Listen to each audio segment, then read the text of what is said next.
either big cats are coming in, or a big cat, or Bigfoot, or both. So another member of NCI who's not here today, Todd Lambert, I asked him, because he's close, we're spread out, these guys are further on than the big ones. So I asked Todd to come last minute, I said, will you come up here and go with me? We're going to do a nighttime investigation in this area. We went out before sundown, we set up on high ground, where we command the building. More than anything, being able to hear the direction. We let the sun go down, we didn't turn on any flashlights or anything like that. And about 9:30, I had laid back on the rucksack and was sleeping. And he woke me up and he said, there's lights in the trees. He alerted me to the general area. And let me make this clear, these lights were below the treetop level that were in the trees. After he woke me up, it happened 2 more times. And the lights had moved.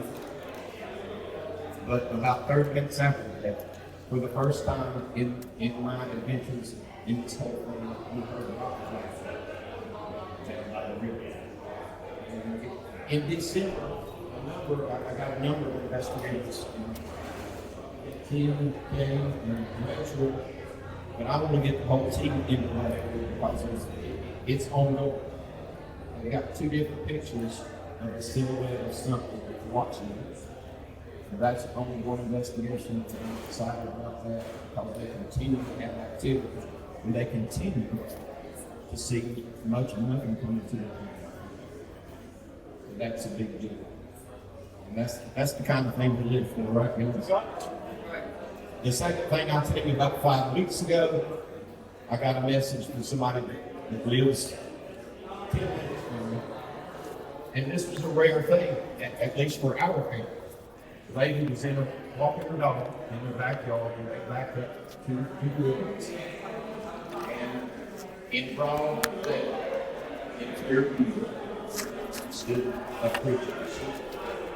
She kind of rose up and reached, she got her phone, she got a picture, and by the time she got the picture, it had moved. There was definitely something in the picture. It was moving green, also people zoom. And so when you go to look at the picture, you zoom in, and that's a problem. You take it for a minute, right back to practice before taking the pictures, zooming in for the good shot. She said it had ears sticking up like this, and it was definitely standing on 2 legs. And she saw like a dog, what we call it, muzzle. Sometimes going up and making Yeah, you too. It is the item. Sasquatch Recon, we can check out the series. What I'll tell you is this: if you were here today, you've had some kind of experience, and you want to tell somebody about it, because it helps to validate. You talk to people who have had the same experiences as you. Get all of us, and we will protect your identity. We'll go to our graves. Unless you, if you want to be on YouTube with us, we'll invite you to tell your story. But if you want to just stay in the shadows, tell your story. We love to hear people's encounters. Any questions for me before I get back to George? All right, well. Good job. Sure. You always do a good job. Thank you. All right. Well, let's see. Jerry did a good job as always. And I feel remiss. I missed 2 people, and I do apologize. There's Miss Laura. She's Brian's girlfriend. And then we got Miss Jessica back there hanging out, waiting to do her thing. And you know what? I think we'll let the big red-headed stepchild go next. So come on up here, Tim. I was trying to hide. I know. My name is Tim Deals. I just live up in Franklin. Closer, we can't hear you. Huh? Get closer. You got ice cream? Yes. I live up in Franklin. That's where I've had my first encounter at in 2008. Before then, if you would have asked me if Bigfoot was in western North Carolina, I would have said there ain't no way, because I know every animal in the woods. I have seen the Black Panther, what we call panther. I've seen the red wolves that we have in Macon County. In 2008, I was on my buddy's property and we heard something catch a raccoon and kill it. And then once it killed it, it made a sound like, and everything went dead quiet. And then it started twisting. And I told him, I said, buddy boy, I know pretty much everything in these woods, but you've got something that I have Go after it. no idea what it is. And that started within the next year. We had a lot of encounters on his property, Ain't the best throwing rocks, sticks, good. messing with us, I know you tearing their deer feeders killed it last down, time. I mean, that kind of stuff, last time. and it's just progressed from there. Since 2008, I have seen 5 of them that in the wide open, without a doubt. The closest one was the very first one I saw, and it was within 20 feet of me. And when you see something step out that you don't know what it is, and you're looking at something 7.5, 8 feet tall, almost 4 foot across the shoulders, and it looks at you, and all you've got is a little crossbow with you. The first thing I looked was, where did it come from, and are there more of them? And it walked out, took about 5 steps upright, dropped down to all 4s and started running. And that was the fastest animal I've ever seen in my life. Since then, we have audio recorders that Bob invented. They will record 24 hours a day for 2 weeks. We take those in. This year, we have had a ton of encounters just right up the road up here. Coming in, tearing the audio recorders up, all of that stuff, messing with our trail cameras. We've got one video, you can see an arm. I've got a trail camera that's about 11 feet off the ground, and you can see a big hairy arm come around and start moving it around the tree. We're getting ready to do this evening up on Scaly Mountain. We have been bluff charged up there. Last time that we was up there, me and Brian and Robert and Brian's girlfriend, and we got surrounded. Laura, there's, Look for the light. but we actually got surrounded up there, and that's the first time I've ever seen the eye glow. No lights shining on it whatsoever. And I'm one of those people, I'm not going to say it happens until I see it. And now I can say that it happens, because going back to the truck, we're easing back to the truck because Rob has done seen a dog man. We've got something coming in behind us. We got something coming from our right, and between us and the truck is a set of orange eyes about that big around. And I got excited. I honestly did, because I was like, I get to see it. I get to see it. There's eyes shining, eyes shining. Did you play a George? Yeah. and everybody else like, we need to get the truck, but there's eyes shining. There's eyes shining. But that is one of the areas that we're going to. We've been researching it heavy here lately, and that's just up the road. And there, I can tell you some of my closest encounters to where we're at here: Scaly Mountain, Darnell Creek, War Woman, and Awful War Woman on Totterpole. And that's all the places that we've had encounters in this part of Georgia. We have learned that the smell that they make is not constant. It's like a skunk. They can do it when they want to. And the reason I can say that is, through the years, we've had them follow us, and the wind's blowing down when you first encounter them. You smell them. You can hear them paralleling you. The smells, wind's still coming down the mountain, but you don't smell it. So if that wind ain't changed and the smell's gone, then evidently it's not a permanent smell. And if they did smell as bad as what they do, then they would never catch a hog or a deer, because I mean, they stink. And but that's just some of the encounters we've had. I know of in Macon County, I know of at least 6 groups of them in Macon County. And the reason I can say that is, I go on one end of the county, I get sticks thrown, I go to the other end, I get whoops and knocks, I go to the other end, rocks thrown, escorted out, and all of that. And there's no way they know where I'm going when I'm going hunting, because I don't know till I get up that morning. But that's just some of the things going on here locally. Come and check us out. We've got pictures and stuff like that. If you want to go with us, you're more than welcome. People has asked, well, how much do you charge? Not a thing, because more than likely we ain't gonna see nothing. You don't see something every time you go. That'd be like me charging you to sit in my backyard and look for UFOs. I mean, if you want to pay me and sit there. Hey, wait, you can. charge me. Well, yeah, some people pay. But if people want to go, we're more than glad to take I it. know. And it's just one of those things that once you, like Jerry said, once you encounter it, you usually have one or two responses. You never want to go to the woods again, or you want to learn more. And I'm one of the idiots that wants to learn more. And I will say about this, the Dogman. In my research areas, I've never saw a Dogman track until this year. We found our first Dogman track. I don't know if you know where Standing Indian Campground is, but up on Standing Indian, we got our first Dogman track up there this year. So that's just some of the stuff going on locally. Get a hold of us. We love, like you said, we love hearing stories. One thing that amazes me is we hear a story from one person that's from here. We go to Tennessee, Land Between the Lakes, wherever, and we hear stories of the same thing happening. And to me, it's amazing that people are having the same encounters everywhere. But you can't get somebody to say these things are real. So, but that's what we do. If you want to go more, you're more than welcome. Just look us up.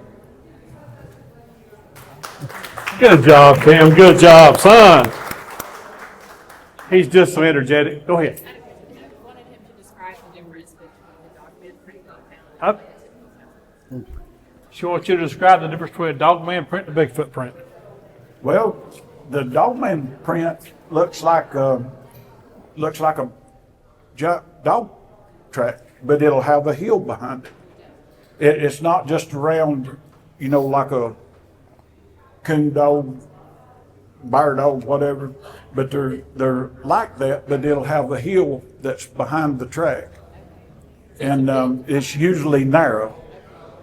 And I don't know if we found one that Land Between the Lakes that we casted, and that print was over 5 inches wide. Yeah. I Right down there ain't by never the lake. seen a bear dog with a. Yeah. I've never seen a dog with a track that wide. And the bad part was, at the back where the hill was, you can see a little bit, but a deer had walked through and stepped at the back of Yeah. it. But we got the rest of the track good.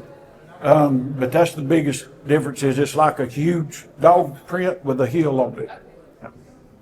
Yes, sir. So on the dog prints, you see the impression Oh, yeah. on the front end job. of it, or more towards the back of the heel? Like some people I know, say, but you did a good job they do drawing the it out heel there. and toe, Where I've read some dog men, they'll sit up on Yeah. the front end of the foot. Well, just the couple of tracks that I've seen, the front end has always been heavy, like it was stepping there first. Yeah, because that seems to be, front part of the foot. like I said, the few that I've seen, the paw part of it seems to be the part that goes the They're deepest. just standing there watching. Not ready. I got you. All right. Tim always does a good job, don't he? Well, we're gonna let the big boom boom come on next. Boom, I'll let boom. him talk to you. Here you go, Brian. Thank you, sir. Hello, everyone. Pleasure to be here. I am your resident Yankee. So, what I'm going to talk about today is just kind of transpose it to your local neighborhood and your own waterway. I'm the last guy to kind of get into the Bigfoot subject. I'm a city boy involved in the Detroit acting and filmmaking scene. And as Hollywood came to town, I was involved in a lot of productions. And then we got an idea, hey, what are we going to do next? Well, let's do a paranormal show. Ghost shows are really big right now. Hey, I think there was a Bigfoot sighting up there by Cass River. Let's go check that out. And then something else happened to me. And I'm gonna make a full circle and come back to that something else. So we embarked on this film project throughout all Michigan. I've got a notebook here, and over the past 2.5 years, we've got over 100 eyewitnesses in Michigan. But like I said, transpose this to your local neighborhood. Think about your local ponds, waterways, anything that supports fish, okay? So we start making these shorts, and we're trying to find Bigfoot eyewitnesses, and I'm thinking, okay, we're not gonna have much more than a couple of seasons. And then all of a sudden, it was like somebody turned on a spigot. And we get on set with a guy by the name of Aaron Young. And he's giving his Bigfoot encounter. And that was the first time I said to myself, holy crap, these things are real. Because up to that point, I'd seen the Patterson-Gimlin film back in the 70s, watched The $6 Million Man like everybody else, right? And you're thinking, hey, Bigfoot's entertainment. Even now, if you talk to most of the population in the United States, Bigfoot is just entertainment, and it's the butt of jokes. But Aaron Young starts to describe the Bigfoot encounter he had with some buddies. Long story short, he's around the campfire. All of a sudden, they see a big biker dude over here. They're like, hey, buddy, what are you doing? Why don't you move in closer? This thing stands up and screams at them. And it's a huge Sasquatch in Gladwin, Michigan. Well, this initial eyewitness encounter kicks us off on what we're doing now. And because of all of this, yes, I can talk about all these eyewitnesses right here. I can go down this whole book and name every one of them. But then all of a sudden, I start having encounters. Okay, the eyewitnesses are taking me to their special locations. So, with all of you sitting here, you are oh so important. Not one man can do this. You know, it really takes a whole group of people to get the data pulled together. So I head out to an area called the Black River. Laura and I go out there, we're filming our first episode, and we meet a guy by the name of Jim Ingram. And he's telling us his story, how he was chased out of there. And when you first get into this, you're very critical. You're like, okay, that could have been a bear, a cougar, it could have been something. But then you see that trauma. And then as Laura and I go down the path, all of a sudden, Laura, who knows nothing about Bigfoot, says, hey, I think I found a track. And that is in episode 1. You're going to see all of that. If you go to Bigfoots of America on YouTube or Bigfoots of Michigan, you're going to see all these episodes. You're going to see pictures of footprints. You're going to see a picture of a Bigfoot named Scout. Okay? You're going to have all the encounters right there. But that first footprint started us off. Then I met the second eyewitness, a guy by the name of Matthew Sexton. And he said, hey, I want you to come out and I want you to spend the night. We're going to go to a couple of locations where they are. We're going to gift them, and you're going to have firsthand encounters. And just like Matthew said, the next thing I know, I'm getting surrounded by Sasquatch. I'm inside my tent, but I hear them move in. And we've got a circle of big red apples parked around us. And I'm laying there, and all of a sudden, I hear something. And I'm going to try to mimic it as best I can.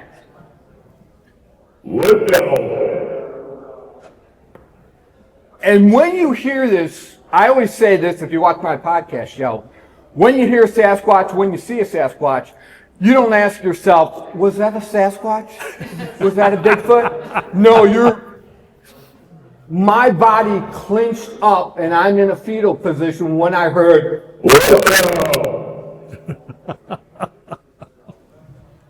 I'm laying there, and then it's so quiet, except that. And then I hear them move away, come out of my tent, and where I heard widow, which I found out later in Cherokee means thank you, the big red apple where that voice came from is gone.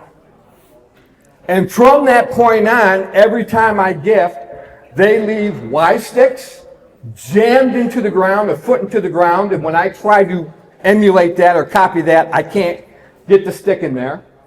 I'll find them, I'll walk down a path, I'll come back, there'll be a stick shoved right in the middle there.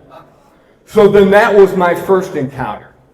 This is along the Black River. Now, I live in Michigan, in what I call the thumb of Michigan, us Michiganders, and I have stumbled onto what I call the Bigfoot Triangle.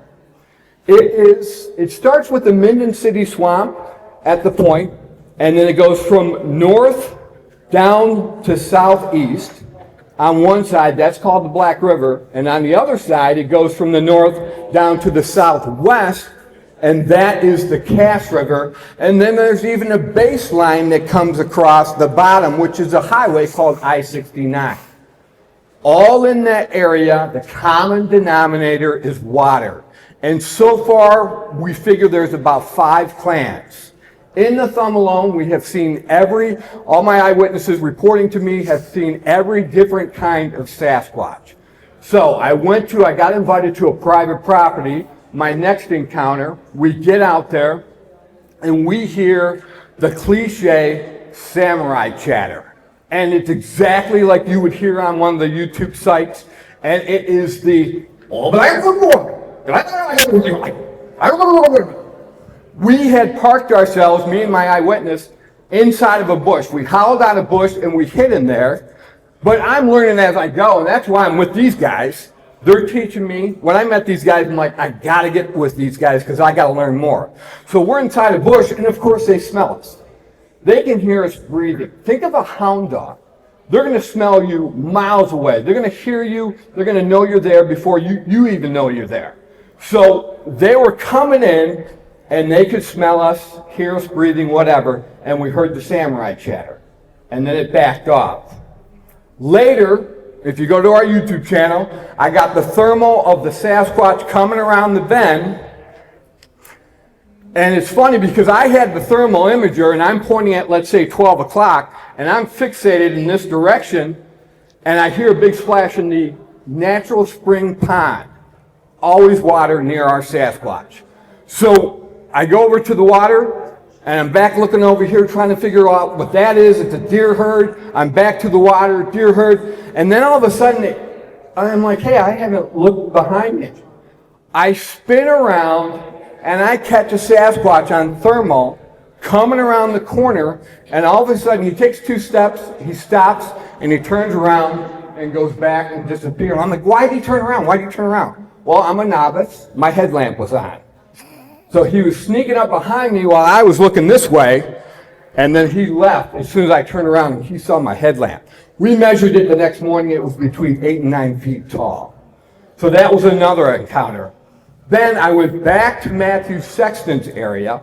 We went deep to their nest where we found it all padded down. We found multiple footprints.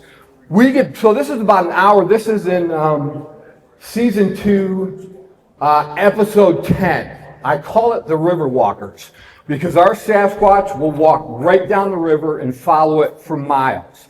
It usually only gets about this deep, and that way they don't have to go through the brush and they can kind of be, just more free.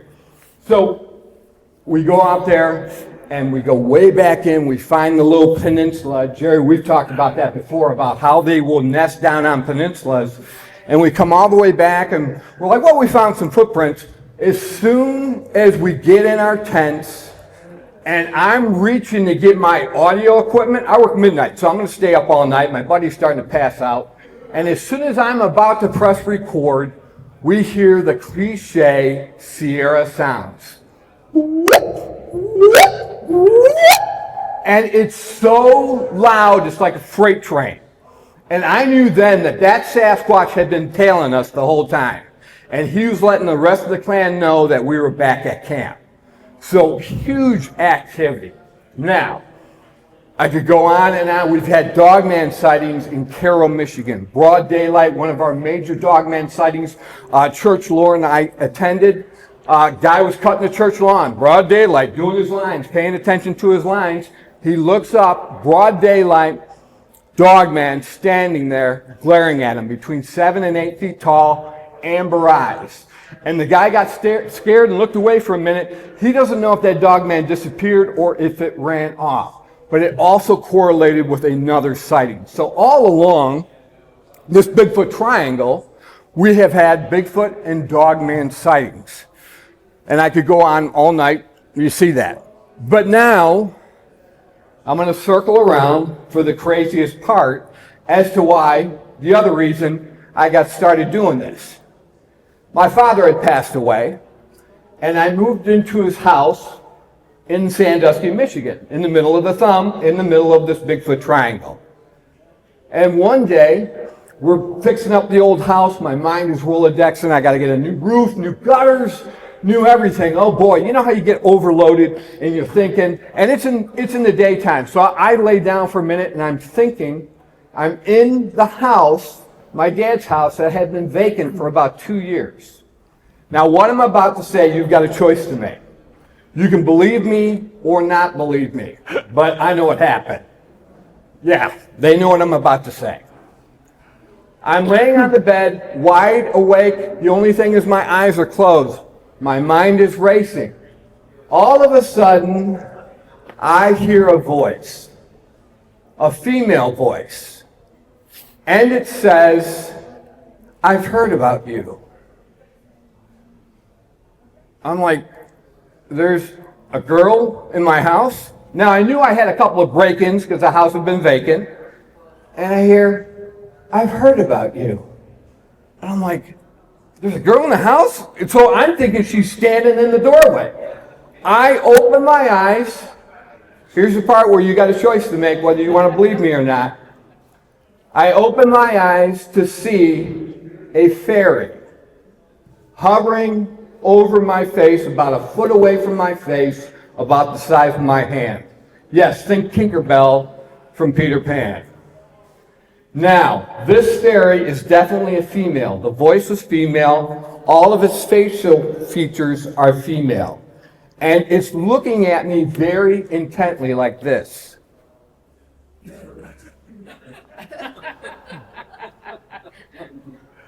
And I'm just like, oh my gosh, there's a fairy right in front of my face. Out of my mouth, unexpectedly, comes these words. "You know I can see you, right?" And it freaks. It goes, flies across the room, small room. At the time, I had my TV on the dresser.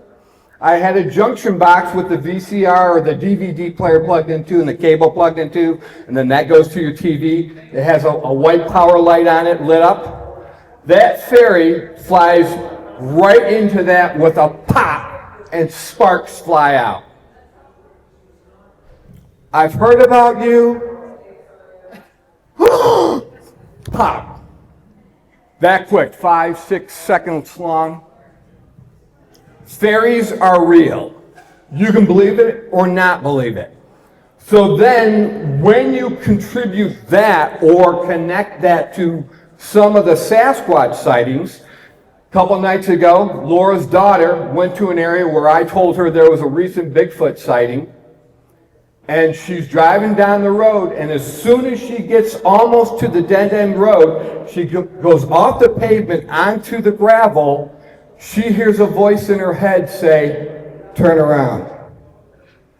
It's so prevalent, she responds to it and says, "Where?" And it says, "Right there." And there's this little kind of cutout in the road, but it's kind of muddy and right by the woods like. Well, we got all this on film just yesterday. And she goes, "No, I'm not going to turn around there," because she's afraid she's going to get trapped. And she knows something's talking to her. So she goes up and she turns around in the U-turn, and she feels that there's a face watching her in her window. That is right down the street from where the Monroe Monster sighting happened last year in Monroe, Michigan. That is mind speak. These guys stay biological a lot, and I respect them for that, but I've been dipping into the interdimensional side of things. I've had the mind speak. And the reason a Bigfoot I have a picture of on our YouTube channel is because it mind spoke to me one day when I'm coming out of my back door. got the garbage over my shoulder. I'm just like thinking about nothing. And all of a sudden I hear, think American, a Native American voice. Thanks for friendship. Scout. Forest people. So I hear three things. Thanks for friendship, scout, and forest people. Why did those three things, why were they said to me? Because I had been gifting them. Number one, I had gone out there and said, CO, I always announce myself, and I say, CO, I know you're out here, CO, and I'll leave the gifts. Then I would ask, what is your name? What is your name? And then I would leave. They said, thanks for friendship, for all the gifting. I'd asked him their name. He replied, said, my name is Scout.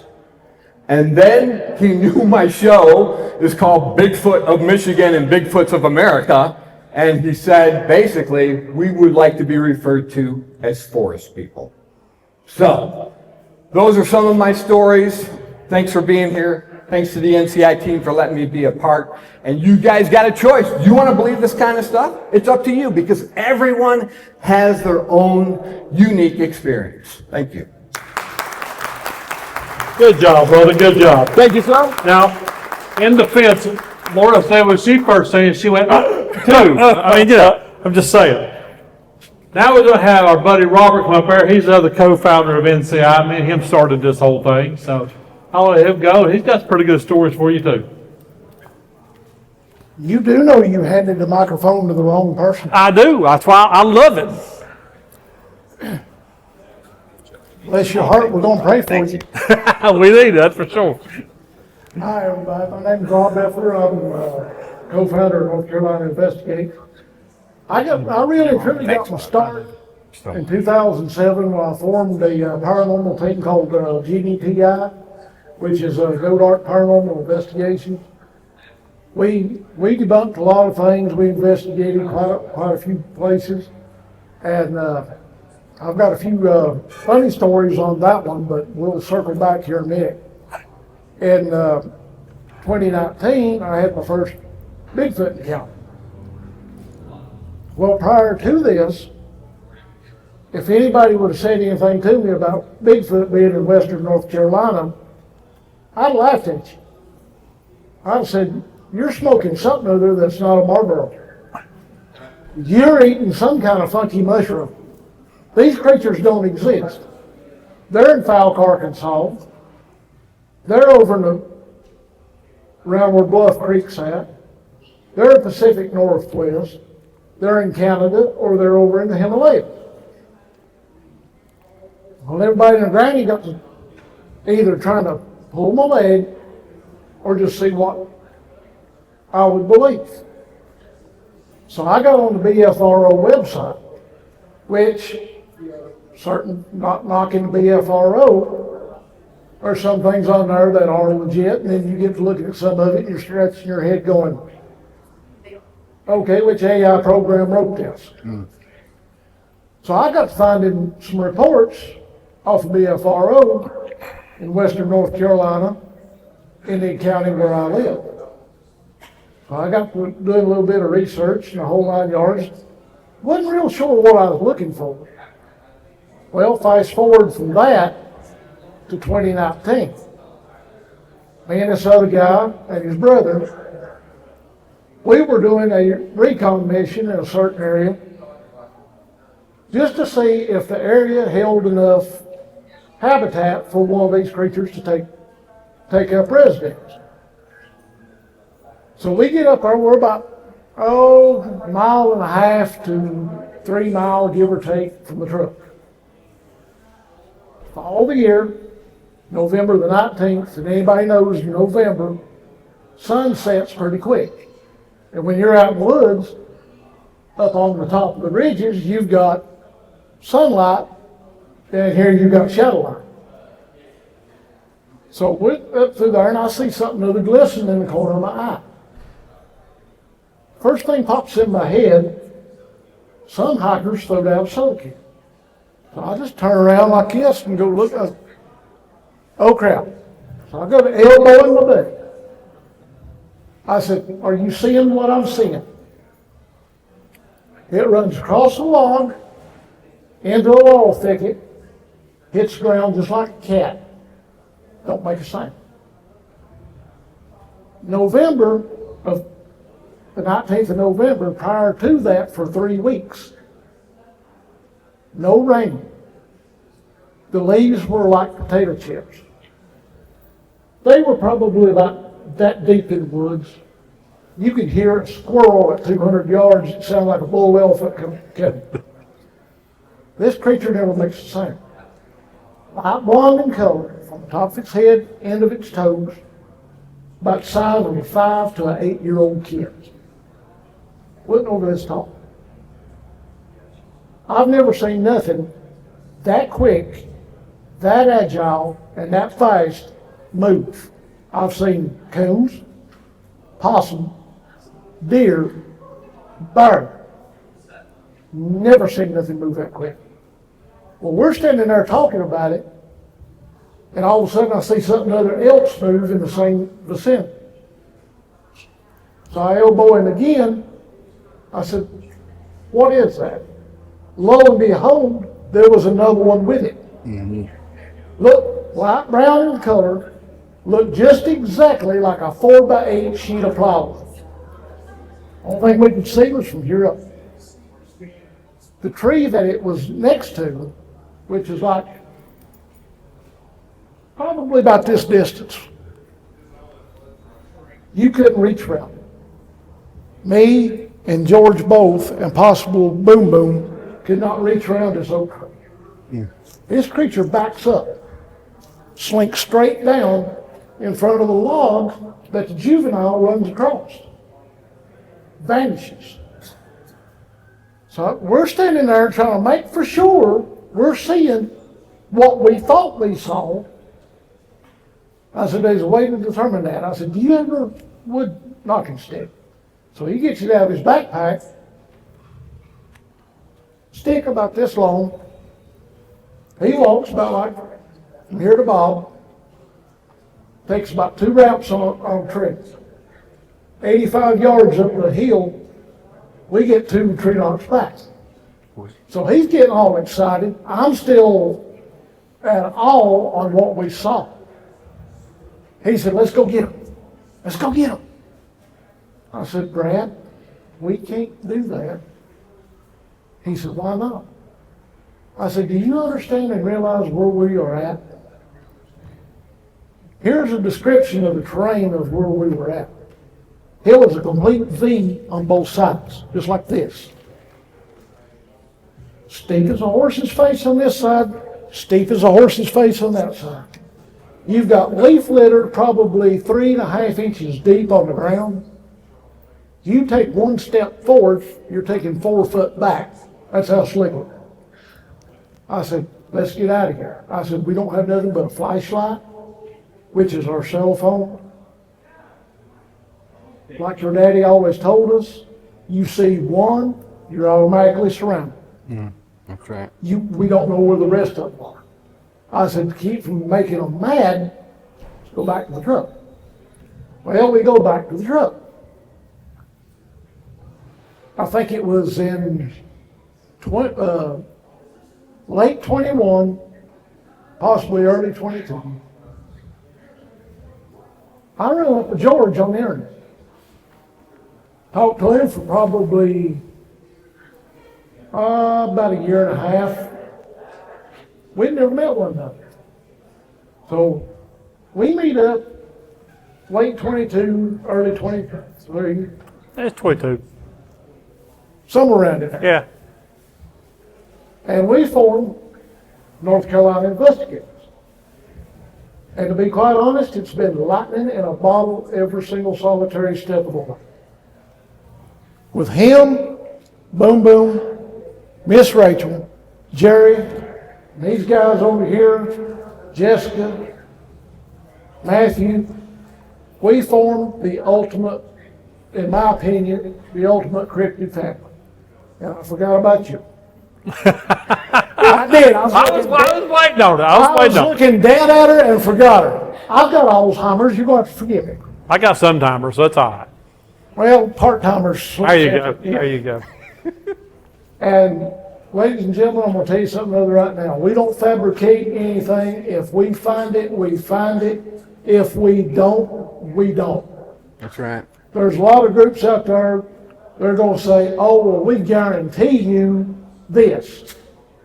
No, the only thing we're gonna guarantee you is your safety.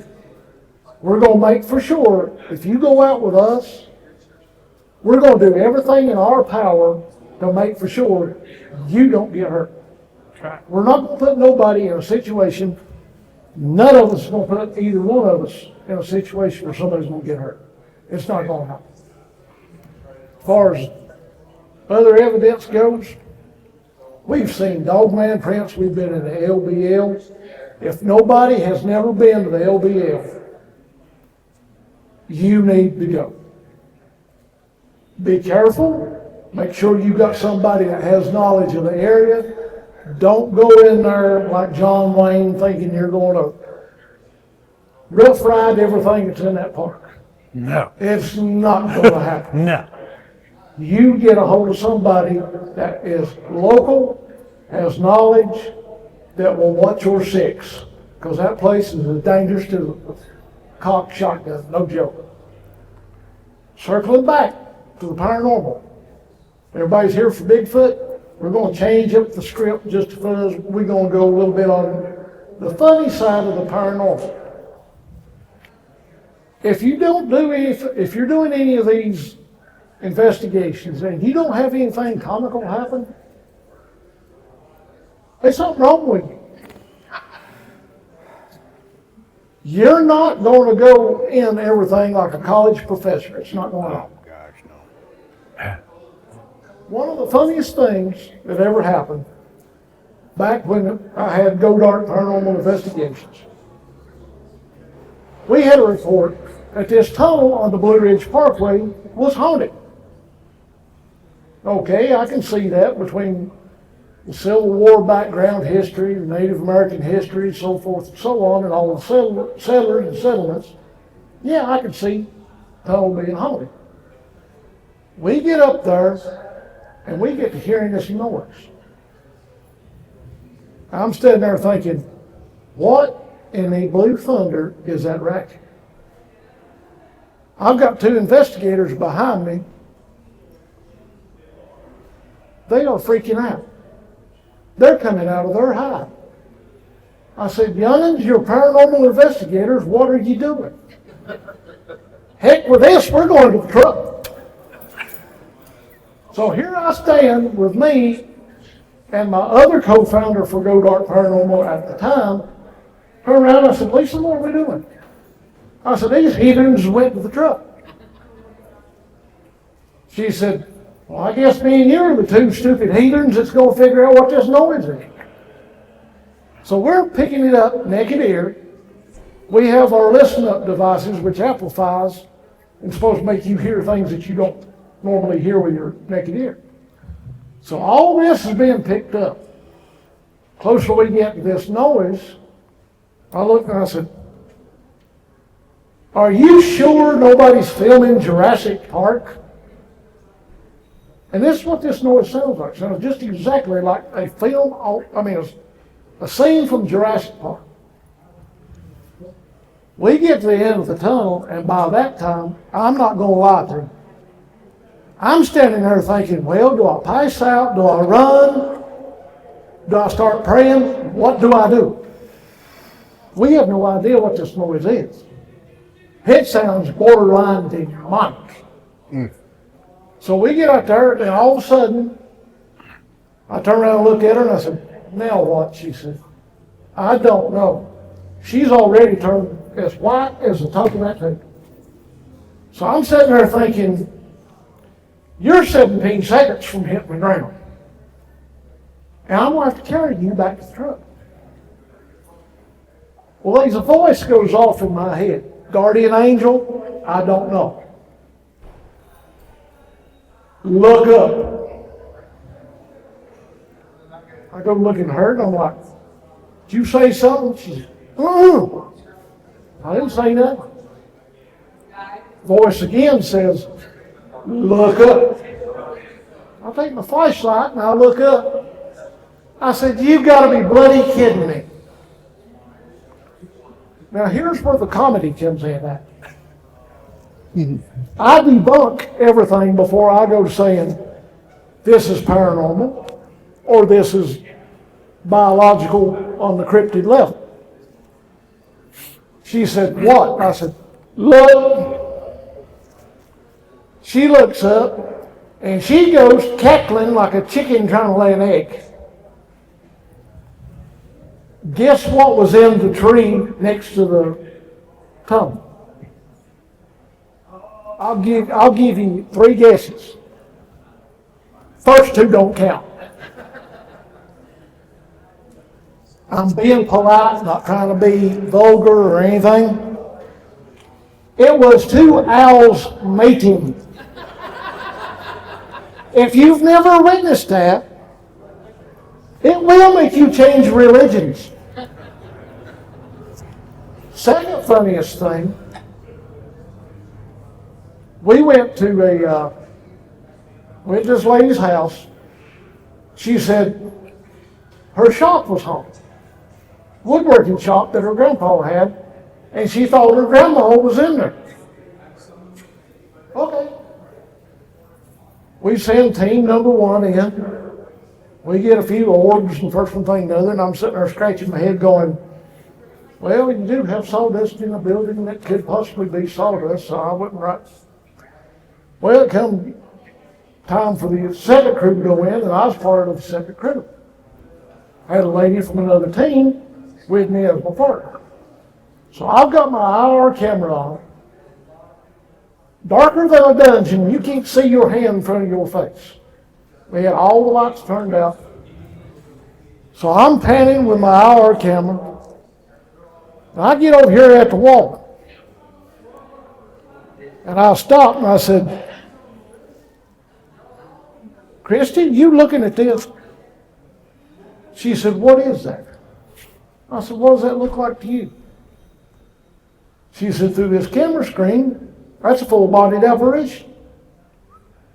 I said, do you have your EVP recorder with you? She said, I most certainly do. I said, well, drag that rascal out. For 15 minutes, we're looking at an apparition, full-bodied apparition. It was bonnet, period clothing from 1800s, whole 9 yards bit, right there in front of us, 25 feet. You take the camera down, you can't see nothing. Put the camera up, apparition's still there. Well, for 15 to 20 minutes, we're standing there asking, where are you from? What's your name? How'd you get here? What happened to you? Yada, yada, yada, yada, yada. It doesn't move. I said, Christy, something's wrong. She said, I'm noticing that. Do you know where the light switch is at? I do. Can you get over there and cut that light switch on without getting killed?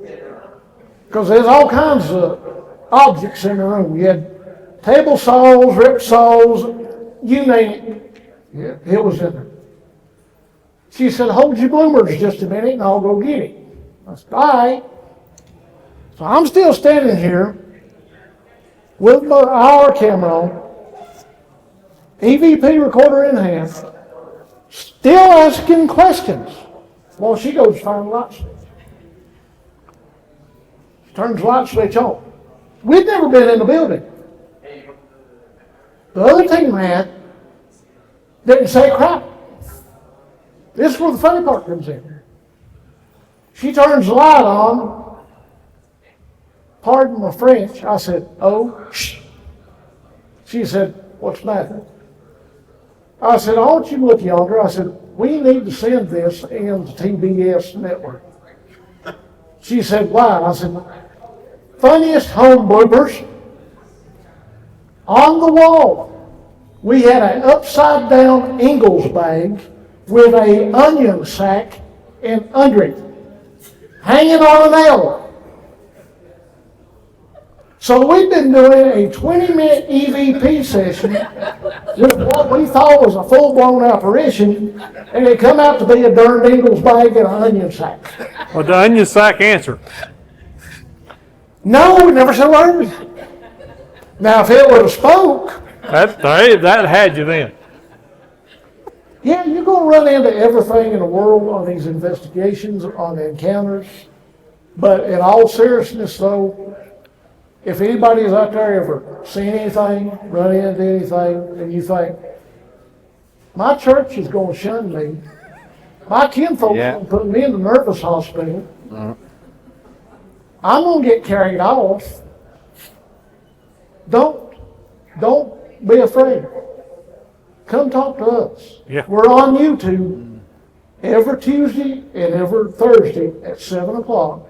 It's the NCI, North Carolina Investigates, on YouTube. If you want to be Live. yes, we are live.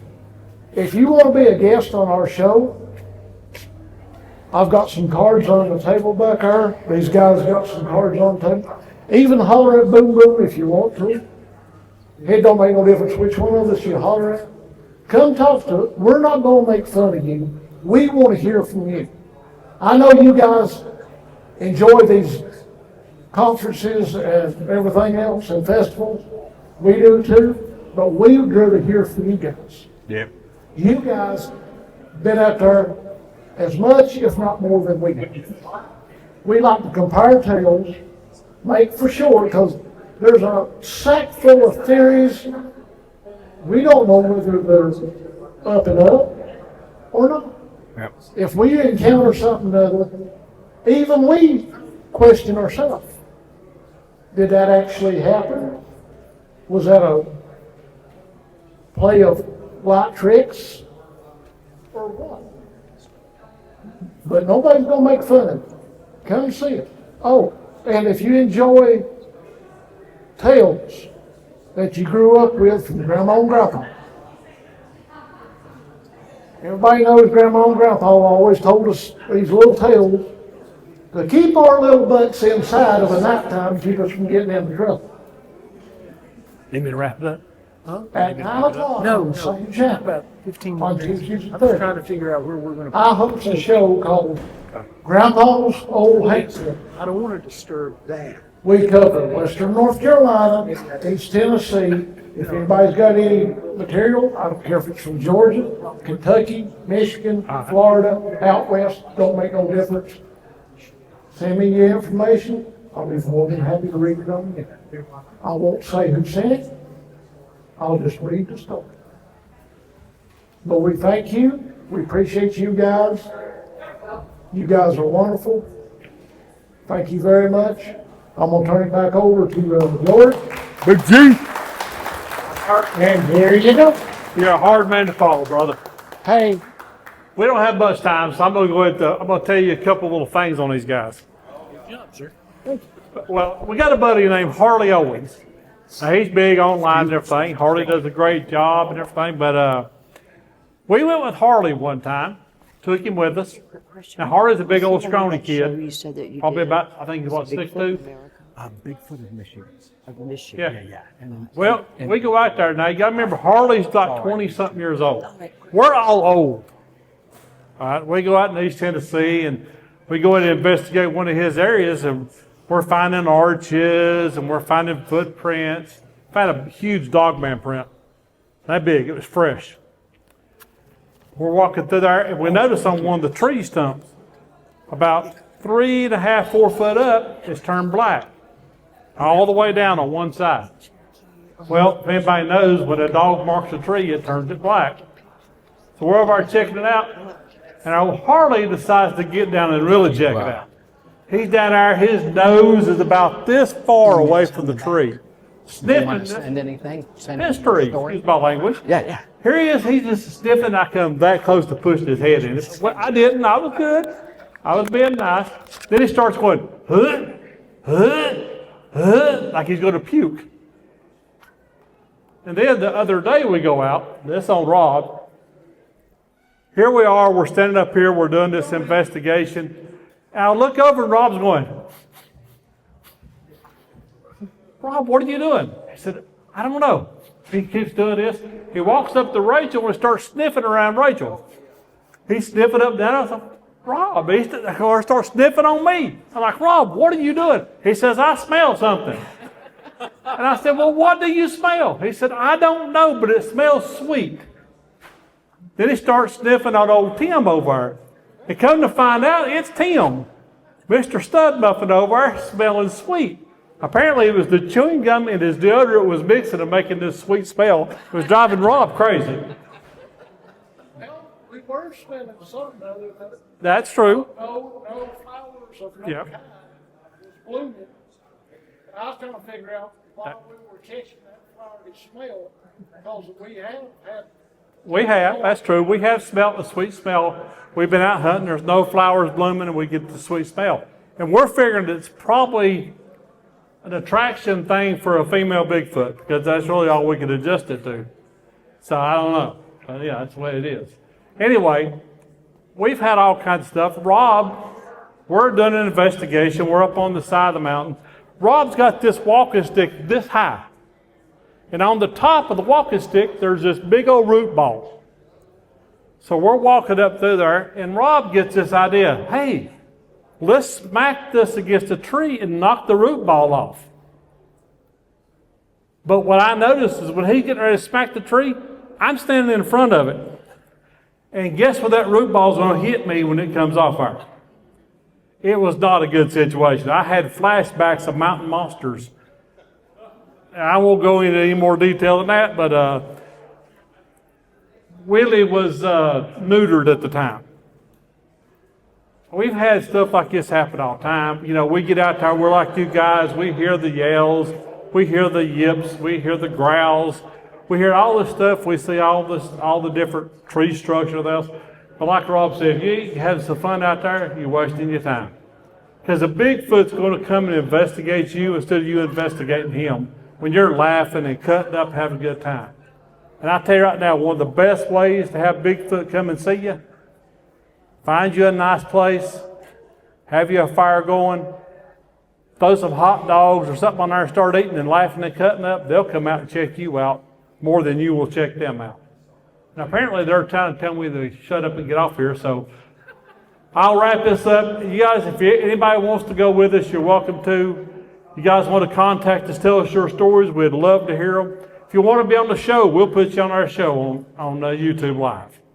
But I'll turn this over to Big John here and let him handle this situation. Thank y'all.